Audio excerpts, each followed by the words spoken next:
Well, I got some music news here. Okay. To kind of cover real quick. All right. Just get our thoughts and commentary on it. Okay. We must be prophets. Okay. Because apparently, drum roll please, the Black Crowes are back. Love it. Were you aware?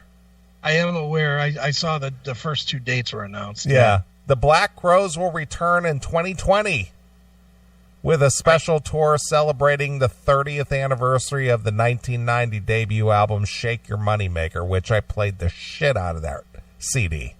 Yep, me too. That was actually one of the first CDs I actually owned. Yep. I can't wait. Cannot wait. I'm there no matter what. Don't care. I'm telling people now, if you see that there's a Cleveland date on a Saturday, I'm not here. I'm not here. Zero chance I'll be here for that one. Well, apparently the brothers have been able to somehow mend their disagreements to put this whole Black Crowes thing together. So that's what happens when 8 figures are thrown at you. Yeah, I suppose. Just a few days after a cartoon graphic popped up on the band's social media as well as on Billboard in the U.S., some electronic billboards were unveiled in New York City, advertising a July 17th concert at the PNC Bank Arts Center in Holmdel, New Jersey, and July 18th performing at the Northwell Health at Jones Beach Theater in Wanata, New York. Right. According to the billboards, the Black Crowes' upcoming tour will see the band performing Shake Your Moneymaker in its entirety, plus all the hits. Now, that's the show I want to go to. That's going. I'm going to go if they come anywhere near here. Well, you got to think they're going to do a regular tour run, but I just hope they don't get sucked into the fucking Sonic Temple or shit like that. I will fucking be pissed if they're the headliner at Sonic Temple or something so they don't play a Cleveland show. Fuck that. I'm going. I might come to Chicago. If they get sucked into here, I might go to like Chicago or Detroit or somewhere to see it because I'm seeing it. Well, I am too. Yeah, definitely got to go. That is definitely a show. Even if I only see one show in 2020, that will be the show. You're not going to go with me to go see Rose Tattoo? Well, I wasn't invited. That's in Columbus, right? It's in Columbus on a Friday. And where are they playing? Some bullshit bar, the Ace of Cups. The Ace of Cups. The Ace of Cups.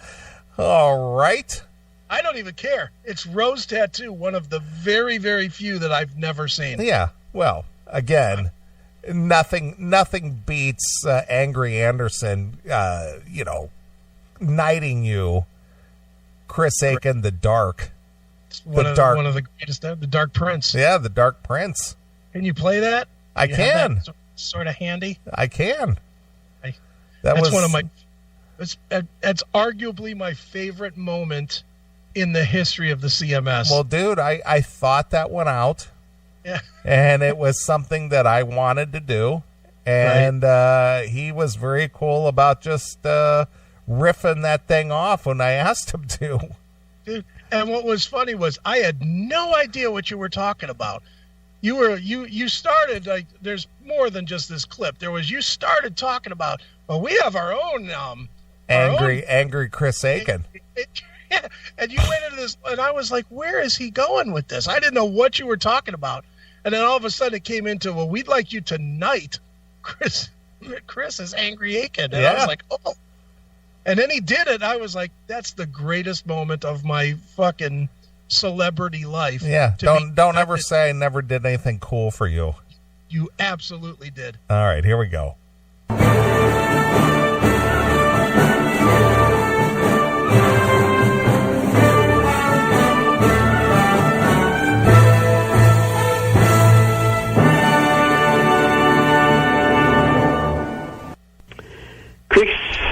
Chris Aiken. Kneel as Chris Aiken. When you arise, you will be the Dark Prince of Disorder, the Dark Prince of Chaos, I dub thee, Chris Aiken, Angry, the Dark Prince.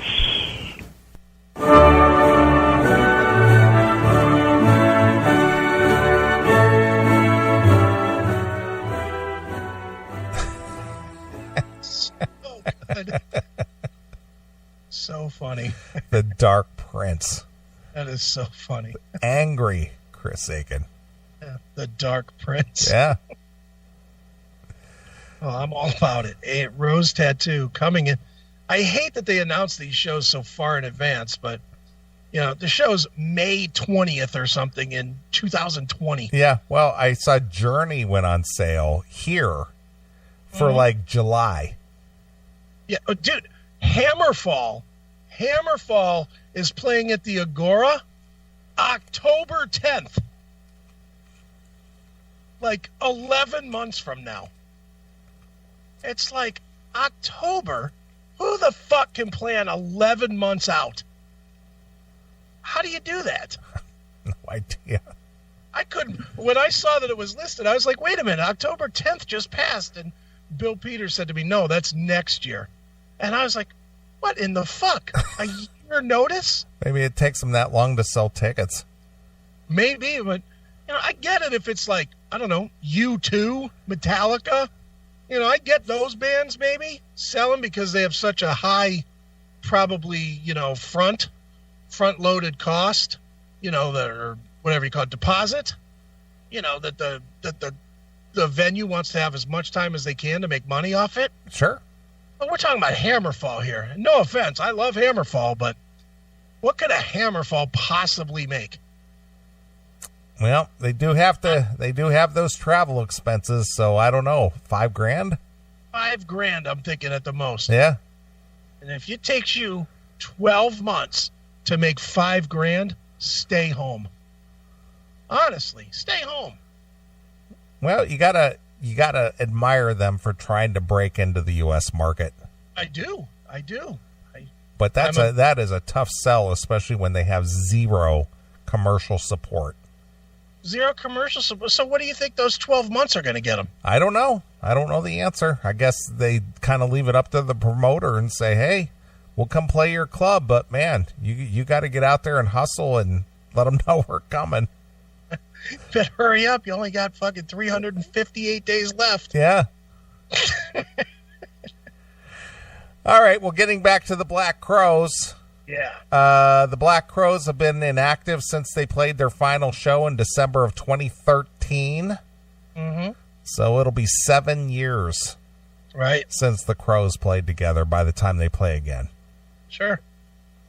Former manager Peter Angelis recently told the Wall Street Journal that he is aware of the deal and that the Robinson brothers made with Live Nation and for a 2020 tour, while another source said that they are familiar with the matter and simply said there might be something in the works.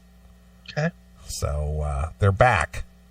So what I'm thinking is both of the Robinson brothers now own a bus, so it's all good.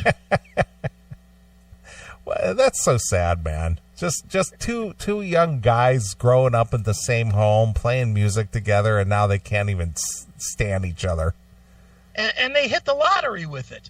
You know, they hit the lottery at a time when being a hippie was as uncool as it could possibly be. Yeah, I went to the first Black Crowes tour. Dude, I remember they used to wear clothes that they made themselves. Yeah. They were like the ultimate hippies. They were such fucking hippies, and they hit the lottery anyway.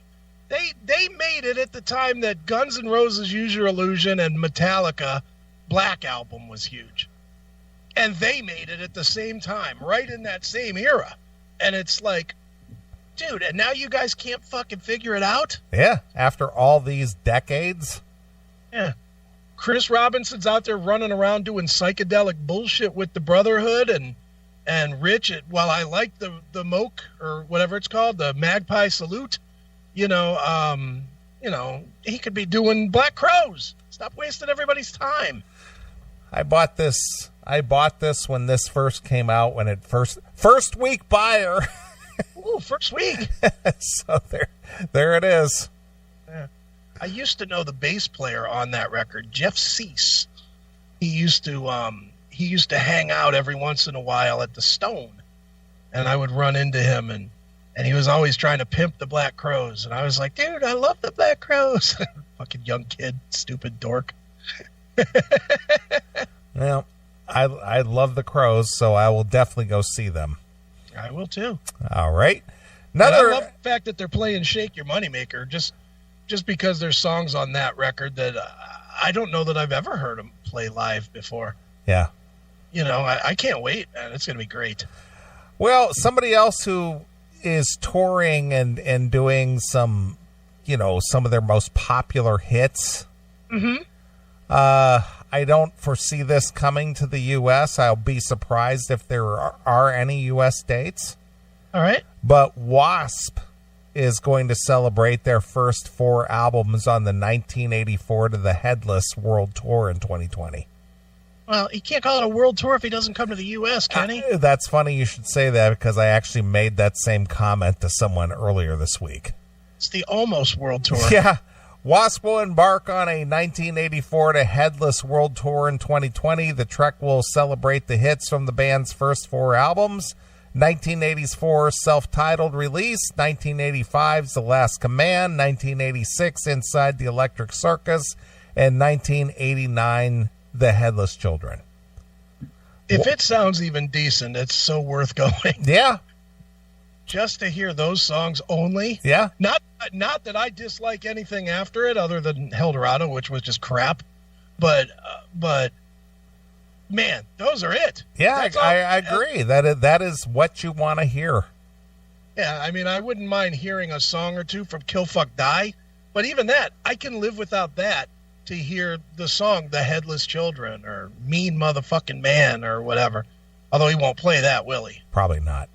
Because it has a swear word in it. And it's about Chris Holmes. Yeah, and Chris Holmes. Yeah, unless he's going to bring Chris Holmes out as a special guest. Seriously, doubt that's going to happen. Yeah, I don't think so either. Wasp said in a statement that the first self-titled album that is in some countries was called Winged Assassins. Right. Featured songs from the now classic record I Want to Be Somebody and LOVE Machine, to second album The Last Command, along with Inside the Electric Circus, to the iconic masterpiece The Headless Children. These hits from the first 4 albums have never been performed together live, as they will be in the most special of shows, and they will never be repeated ever again. Yeah, pal. So join us. We will take you back to where it all started. So already they're talking about the fall of 2020 beginning in September. So they're talking a year from now. 10 months later. Yeah. Here it comes. Here it comes. Yeah. So far, the dates that are listed are all European dates. Of course they are. There's nothing listed here for the U.S. at all. Well, I just don't understand that Blackie can't fucking make money here in the States. Apparently not. I find that unbelievable. I mean, Wasp was a pretty big band. As far as the second tier bands go, they were one of the top bands, wouldn't you say? They were right in that. They were right in the pocket. Yeah, I mean, they were maybe a half step below like the Testaments of the world. Testament, Overkill. You know, they were right there though. I agree. Mm-hmm. I don't get why they can't do it, but whatever. He plays the tracks anyway, so fuck. I don't care. I can just watch a video. All right. Well, we like Queensryche, yeah? We do like Queensryche. And we like Jeff Tate as a person. We do like Jeff Tate. We've had as a performer. We've had Jeff on the show many, many, many times.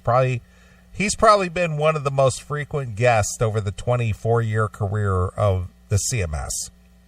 I would say would you say he's been on more than Don? I think he has. It's pretty equal. It's close. It's real close, but I think Jeff has probably been the most frequent guest. Yeah, he's definitely the most frequent in the traditional interviews. Yeah, correct. State, yeah.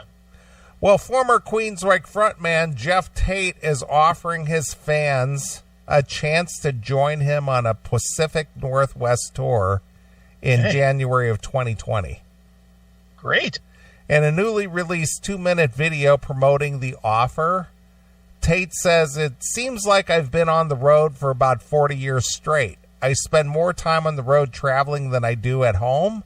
I thought that the other people might find what I do interesting, and so I started a touring company called Backstage Pass Travel to take people on the road with me and show them my world." Right. Nice. Not only do we take people on sightseeing tours in the area that we're visiting, but we'll also surround ourselves with music. And there's musicians entertaining the guests almost continuously. It's quite a madhouse. Backstage Pass Travel has taken guests to Ireland, Italy, France, and Germany. And this year we're offering something quite different: the Pacific Northwest. My home, where I live, where I grew up. We're also going to be inviting people to come to our rehearsals for our upcoming tour in 2020. It's the 30th anniversary of Queensryche's Empire album, so we're performing the entire Empire album front to back, and also the entire Rage for Order album. Well, it's quite an undertaking. That sounds like a long show. It sounds good to me. So if you want to ride the ferry boats to San Juan Islands, visit the quaint seaport towns, if you want to be one-on-one in rehearsals and hang out with me and hear the music before the tour begins, come aboard. Nice. He'll be wearing his yachting hat and yachting jacket. Does this cost less than a Paul Stanley bass from a show? I have no idea. I'll bet it does. An official description of the excursion reads as follows: the Pacific Northwest seems to have a little bit of everything. You can experience open Pacific Ocean vistas, the Puget Sound teaming up with marine life, majestic mountain ranges, and rolling farmland. Shopping and dining are top tier. The wine region in Woodville, right outside of Seattle, is the second largest in the country. And the music scene is world famous. Jeff Tate was raised on the Puget Sound since he was 5 years old and has called Seattle area his home ever since. He was part of the music scene that brought the world Queensryche, Heart, Nirvana, Alice in Chains, Soundgarden, and many more. Now, Jeff would like to share his home and give people his own view of what makes the area so special. On this week's long sightseeing tour, you will share the experience unique to this area with Jeff and his fellow musicians. You will attend 2 rehearsal days with Jeff and his band as they ready for the Empire and the Rage for Order tour. You will ride ferry boats to historic seaport towns and experience the culture of the people native to the area. You will spend every day of these 8 days with Jeff. Experience where he calls home. What if you don't like him at day 1? 8 days. Dude, 8 days. That's a long time. I mean, look, 8 days is tough to do with a girlfriend. Yeah. Let's face it. I mean, we all like Jeff's music and all, but we don't know that we'd like the guy. You know, I mean, what if you get out there day 1 and he's just kind of, maybe not even being a dick or anything, but just like your personality doesn't mix or whatever? Wow. That would be, can you imagine? You got 7 more days, and you're like, all right, enough with the insania. I get it. You like your fucking wine. That's a long time. That is a long time. I wish that it said how much this cost. Yeah, it does. It doesn't indicate the cost of this. It's got to be expensive, doesn't it? 8 days. 8 days. That's got to be $1,000 a day minimum, doesn't it? Yeah, that's kind of high. You think? $1,000 a day? If it comes with the lodging and the food and stuff. Yeah. Well, it's tough to say, but I'm sure it's at least $5,000 or $6,000. It's like $2,500 for 4 days or 3 days. Mm-hmm. It's like $800 a day, and you're certainly not hanging out with some rock star. Yeah. You're just eating shit food and watching people shit in the pool. you know, I think 1,000 a day is probably about the rate. I don't know. But yeah, well, and of course, he's got to make something off that too. Yeah, that's what I'm saying. Yeah, he's got to get a cut off of that. So, you know, obviously you got your lodging, you got to get your travel to get there. Mm-hmm. Then you got, you know, food and whatever it is that you drink, and then of course Jeff's cut for allowing you to be part of that experience. Right. Yeah, I'm thinking 1,000 a day sounds about. So you're thinking $8,000. I'm thinking 8 to 10 G's. Yeah. All right. Yeah, I guess that's not unrealistic. Yeah, it's unrealistic that I would spend that, but it's certainly unrealistic or it's not unrealistic that that's what it'd be charged. And it's supposed to be special. You don't want to make it $300 and have a bunch of fucking yahoos show up. You know, bunch of dorks with their fucking Queensryche wigs and shit on. I loved you on Empire, man. See my wig? I got the Jeff Tate hair from the Queen of the Reich video. Right. He really did rock some awful hair back in those days, didn't he? Well, it was just what was going on, I guess. No, it wasn't. Look up those videos. I've got them. I've actually got them.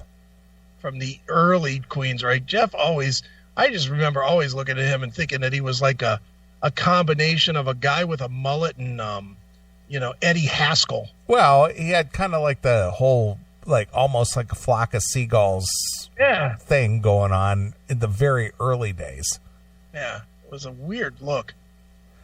I think the look he has now is much better with no hair. Yeah, but once he got to the Empire days, he just basically had long hair. Yeah. Yeah, he's an interesting looking guy. Definitely. He is. He's not like an ugly guy and he's not like a handsome guy, but he's like you recognize him no matter what. Yeah, he's got his own unique look. Yeah, he definitely does. Mm-hmm. A combination of, I don't know, rock climbing guy and Bert from Sesame Street. Absolutely. Sort of in there somewhere. Sure. Another good friend of ours. Yeah. Rat singer Stephen Pearcy is in pre-production for his 6th solo album with his longtime guitarist and collaborator, our other good friend Eric Ferentinos. Yes, sir. A 2020 release is expected. Mm-hmm. Well, his last 2 releases were pretty damn stellar. Right. I thought so, at least. I thought they were good. Smash and Thrill. Thrill or whatever. Yeah, View to a Thrill. Yeah. Or Thrill, yeah, View to a Thrill. Yeah, those are both really good records. Very good records. Very, very strong records. Eric said to me that the new stuff is heavier. Well, okay. So I'm like, okay, sounds good to me. Yeah, Eric's a good dude. I like Eric. Pearcy's 5th album, solo album, View to a Thrill, came out in November of 2018 by way of Frontiers Music. The follow-up to 2017 Smash was produced by Matt Thorne and Pearcy and was mixed and mastered by Thorne and Ferentinos. That's definitely, I mean, as much as I like View to a Thrill, Smash is still one that I still play. Sure. Just the mix of influences on that record is just amazing. That's a good record, man. Very strong. Speaking about the songwriting process for the solo material, Pearcy told Music Existence, Rat Music has its own entity and its own animal and its own schematics. With my solo, I tend to do whatever I like, an acoustic song, a really heavy song, and I go places and talk about things that I want to. It's my freedom of speech. That's one thing I like about it. I'm always writing, so what else can I do, you know? I just try to get it out and get it heard. I don't care if it sells 10 million or nothing. It's just it's just what I do. Let me translate that for you. Eric sends me a bunch of songs, and I write lyrics to these ones and call them Stephen Pearcy, and I write lyrics to these ones and call them Rat. Right. You do the best that you can. Yeah. Pearcy and bassist Juan Crucier are the sole remaining original members of Rat in the current lineup, which made its live debut in July of 2018. Joining them in the band are Pete Holmes of Black and Blue, guitarist Jordan Ziff of Razor, and Chris Sanders of Brittany Fox and Night Fury, and I think he was in Tough at one point, right? Okay, sure. All right. I don't know. I don't know who that all-star lineup of Rat is. I know Ziff was in Marty Friedman's band. That's what I know about him. I know he's a great guitar player, but I love Steven, and you know that. I mean, we both consider Steven to be a good friend. Yeah. But and he likes the show. I know. But do you have any juice to see it? To see what? Rat? Rat. I've seen Rat a lot of times. I mean, if they were just doing this Rat, not really. Yeah. I think the best time that we saw Rat was obviously at that Rock USA 5 or 6 years ago. 6 years ago. Yeah, that was fun. I mean, that was a lot of fun. But if my choices are "quote unquote" Rat 2019 or Pearcy and Eric, I want to go see Pearcy and Eric. Oh yeah, definitely. I mean that's the last time I saw them was 2 years ago, where they played at the Arcada Theater, and I enjoy the Steven solo shows. It's a better show. Yeah. If you love Rat, I mean, yeah, it's great. They play Wanted Man and Round and Back for More, and all the shit that you would expect. Loving You's a Dirty Job. They play what you expect.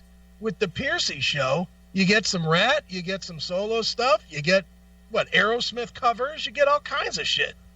It's just a better show. For me, anyway, it's the better show. Yeah, I agree. Stop dicking around with Rat and get back out there. Well, Rat's the moneymaker, though, because that's the whole band versus brand thing. I get it, but for fuck's sake, Steven, you've made $100 million in your lifetime. Couldn't you have put any of it away so we could enjoy your music? Holy fuck. Well, here's one where I just asked the question why. Okay. And the guy spearheading this, he's a personal friend. I like this guy. I've known him for years, but even I sit there and go, why are you doing this? All right. Who are we going to piss off that's our friend? Steve Riley. Oh, yeah.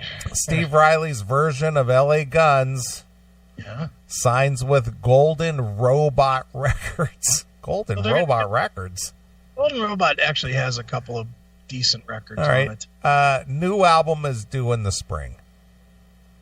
So why? Why do we need this? We don't. There's no reason at all that we need two Rats or two LA Guns again. We do not need this. Yeah. I mean, let's just, I think everybody is in agreement that LA Guns is Tracy and Phil. Well, there's at least one guy that's not. He used to play drums for him. Well, it's Tracy and Phil. I'm sorry. That's just how it is.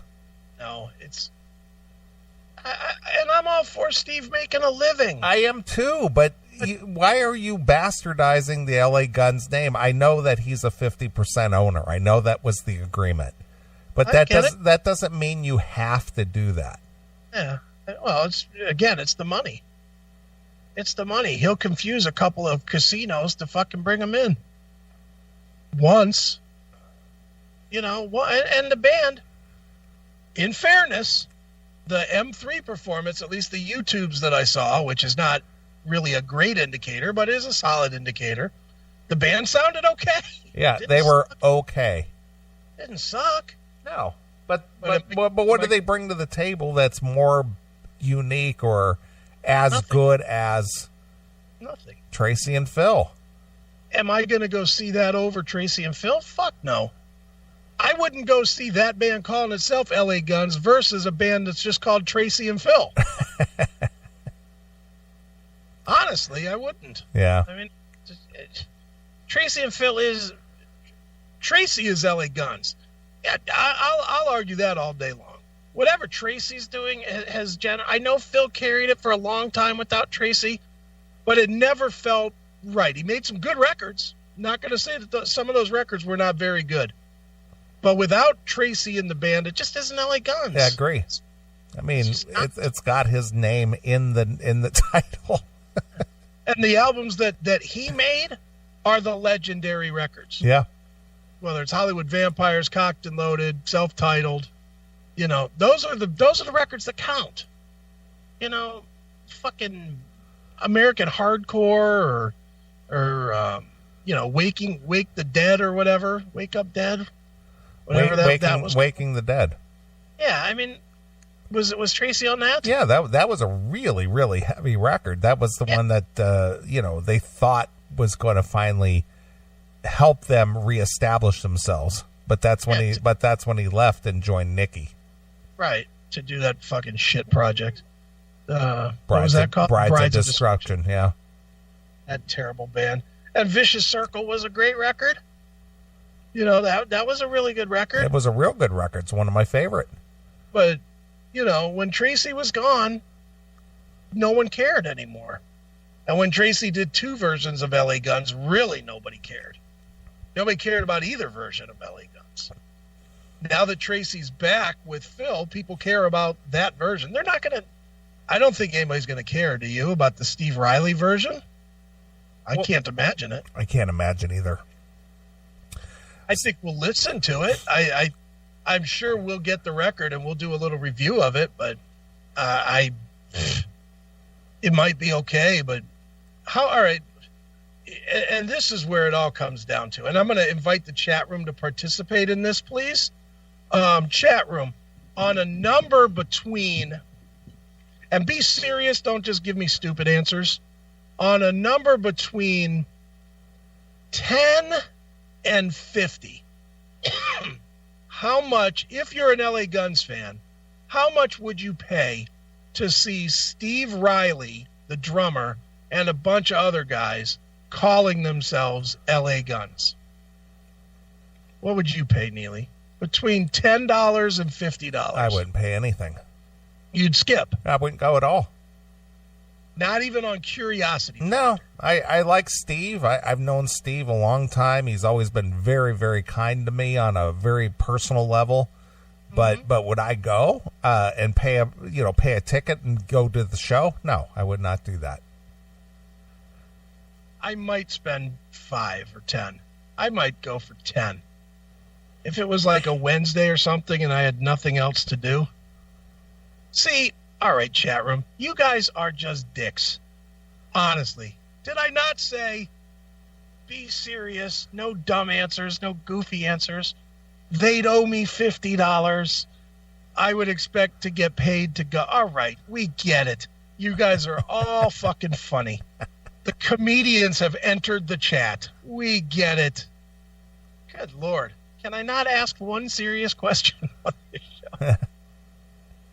Yeah, I don't think anybody's going to spend more than $10. That's my thought. And if nobody's going to spend more than $10, now you got to go to confusing people. So it's going to be pictures of the LA Guns logo without pictures of the band. Yeah. Well, here's the other thing. What's the point in making a record? Yeah, if you were the real LA Guns, what's the point of making a record? Yeah, and the last 2 LA Guns releases have been very strong records, but even today, I doubt they've sold 2,500 copies. Yeah, no, they haven't sold shit. Yeah. Yeah, you're right. So why bother with a record? Yeah. Unless that's your creative musing, I guess. I guess. You gotta feed Golden Robot something. Yeah. Steve Riley's version of LA Guns has inked a deal with Golden Robot Records. The band will enter the studio later this month to record a new album for tentative spring of 2020 release. In other news, Riley's LA Guns is signed with New Breed Management. New breed? Is that Stephen Pearcy's The New Breed of Animal? Hey, and the Big Time Entertainment Inc. booking agency. Okay. I guess Abby Steinman must have been busy. The group said in a statement, "We are very grateful for this opportunity, and we want to thank you all for your support throughout the years. Also, we're looking forward to see you all on tour in 2020. Thanks for the support for all these years." Yeah, well, all what years? This version of LA Guns made its live debut this past May at the M3 Rock Festival. The drummer is joined in the group by Orlando, Florida-based guitarist, vocalist Kurt Froelich, bassist Kelly Nichols, a member of the LA Guns classic Incarnation, guitarist Scott Griffin, who played bass in the band from 2007 until 2009, and then again from 2011 to 2014. Great.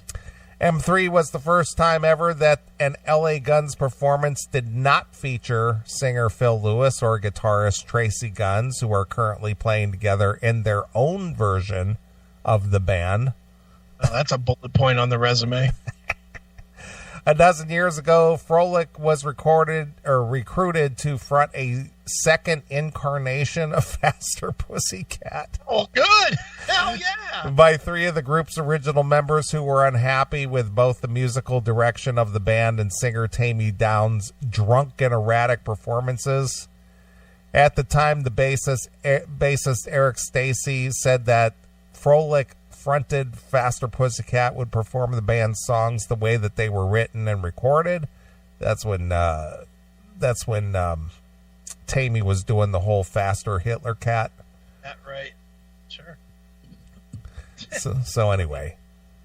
Wow, this sounds like a real winner of a project. You got the B team of Faster Pussycat teaming up with the drummer of LA Guns. Fantastic. Yep.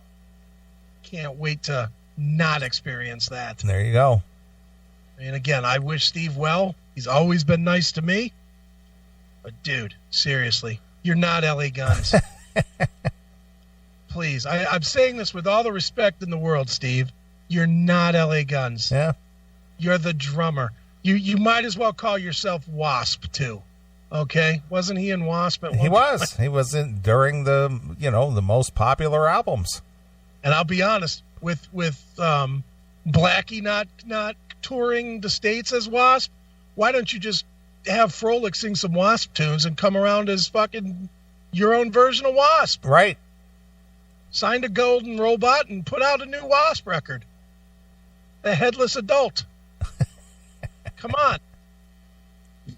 That would be infinitely more interesting than yet again. What version of LA Guns is this? Fifth?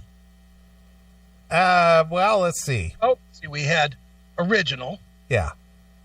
Then we had the American hardcore version. Yep, Chris but Van that was with both Tracy and Steve and Chris Van Dahl and Mick Cripps, or not Mick Cripps, but what was his name? Something, he went by something Cripps. Mick Cripps, yeah. No, it wasn't Mick Cripps. It wasn't him, but the other guy had the. Can't remember what his name was. I'll look it up here. LA Guns. Watch, they have probably 14 versions of this fucking band. Where's Wiki? Because Wiki usually breaks this shit down well. Let's see. This would have been about 98. Where's all the list of LA Guns band members? Holy smokes. Let's see.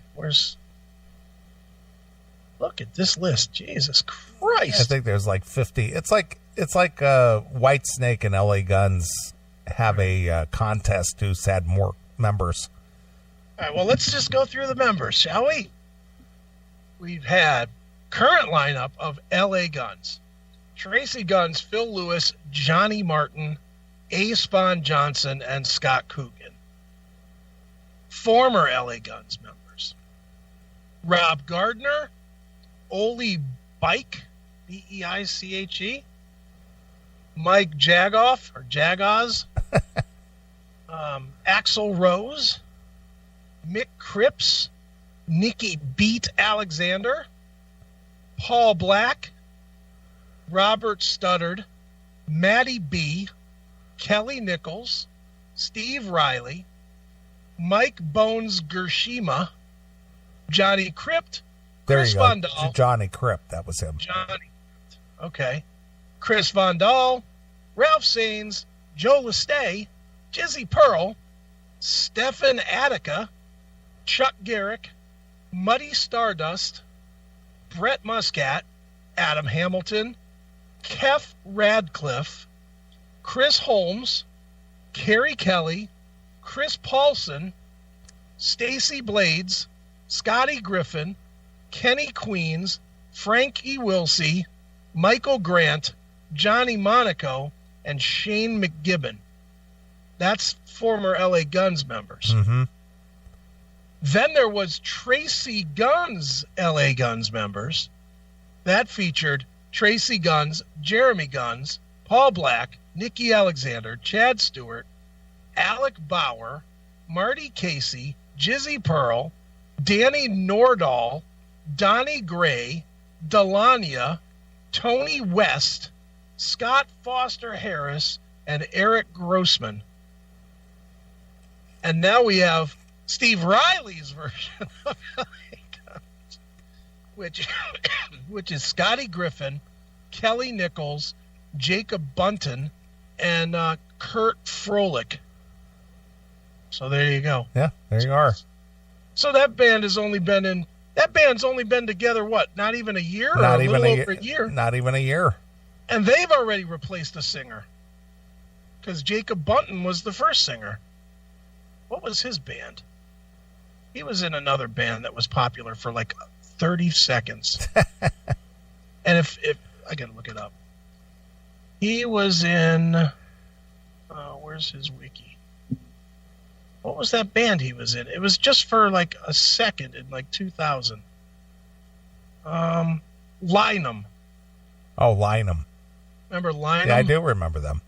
Yeah, he was the singer of that for just, like I said, that was literally for just a second. So that's all the players that have been in there. So this is like Mach 20 of LA Guns. Yeah. Just ridiculous. It Just is stop. It is ridiculous. Just stop. All right, a couple more and we'll take a break. All right. BMG and Ninja Entertainment Group have partnered to reissue Dio's 1996 through 2004 studio albums, Angry Machines, I know a CMS fan favorite, Magica, Killing the Dragon, which actually wasn't bad, and Master of the Moon, which was marginal. Wow. 3 shitty records and 1 good one. Yeah.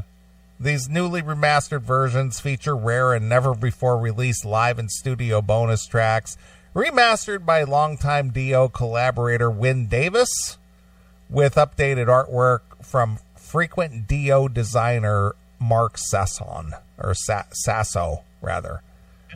Right. So, if you have any interest in getting some shitty Dio, they're gonna re-release those. More live garbage stuff. Yeah. Yeah. Especially Magica. What a plodding, slow, boring record that is. Yep. And Angry Machines is awful. Yep. Angry Machines is still not worth listening to. Who made that? What they do? Say, well, you know what I need to do? I need to find the worst of Dio and just release those because we'll get some suckers to buy it. Well, I think what it is that the other ones, the good records, they're probably owned by somebody. Owned by the record company, yeah, right. and these are probably available for reprint or redistribution or reissue. Right. So we'll put these out. Wendy Dio's probably whoring these out. Probably. Well, Niji Entertainment, that is her. Okay, well, there you go. Yeah. What's next? The reissue of Last in Live or Last in Line 2? The live album where Dio has laryngitis? Yeah. Have you ever listened to that? That is awful. Yeah, it's not good. It's so bad. It's the only thing that has Dio on it where he actually sounds bad. Just because he had like laryngitis, but it was on the day that they recorded, so they just said, fuck it, we're doing it anyway. Garbage. Oof. And one last news story here. Okay. Since we're talking about Dio, a relatable artist who shared the same band. Ozzy Osbourne has released Under the Graveyard as his first new solo music in almost 10 years. Yeah. A massive ballad that builds into a searing rocker. It's the first single from Ozzy's forthcoming album, Ordinary Man, due out on Epic Records in early 2020. Fantastic. This album was a gift from my higher power. It is proof to me that you should never give up, Osbourne says. Great. Recorded in Los Angeles, the album features producer Andrew Watt on guitars, Duff McKagan on bass, Chad Smith on drums. Fantastic. It all started when Kelly Osbourne comes in and says, "Do you want to work on a Post Malone song?" Ozzy explains. I don't know who Post Malone is. Some current rapper. Okay. Ozzy explains, "My first thing was, who the fuck is Post Malone?" Thank you, Ozzy. Really? I went to Andrew Watt's house, and he said he will work real quick. After we finished the song, he said, "Would you be interested in starting an album?" I said, "That would be fucking great." But now I'm thinking I don't want to be working in a basement studio for 6 months. And in just a short time, we had the album done. Duff and Chad came in, and we go in and jam. And during the day, I would work out on the songs. And in the evening, I had previously had said to Sharon, I should be doing an album. But in the back of my mind, I was going, I haven't got the fucking strength. But Andrew pulled it out of me. I really hope hope people listen to it and enjoy it, because I put my heart and my soul into this album. Well, I don't know if you've heard the song. I have not heard it. I was going to play it out of this break. That's fine. Ozzy really should have waited for Zach to be available. I know why he didn't. He was in the mood to just do a record, and he did it. And, Andrew Watt is not a fucking... He is by far the worst guitar player that Ozzy has ever played with, at least from the two things that I've ever heard him play, which is this song, and he was the guitar player on that Glenn Hughes project, the California Breed. Okay. The record that he did after Bonamassa quit Black Country Communion the first time. All right. So remember, he formed a new band called California Breed, which was just Black Country Communion with this guy on guitar, and it's not very good. The song is okay. I mean, it's not the best. It's not the worst. I mean, people are jumping through hoops because it's new Ozzy, and okay, that's exciting a little bit, I guess. And I do like the fact that he's not quadruple tracking his voice through everything, which is, welcomed. But the guitar playing, especially the solo, just stinks. Sounds like anything any local band could play. And that's not good for an Ozzy track. Right. So it's okay. It's not the worst. It's not the best. It's just okay. Yeah. All right. Well, I'm going to hear this for the first time. I'm sure most of you hardcores have already heard it, but we're going to play it. New Ozzy Osbourne. It's called Under the Graveyard. Right. So here it is. This is new Ozzy Osbourne exclusively here on your classic metal show.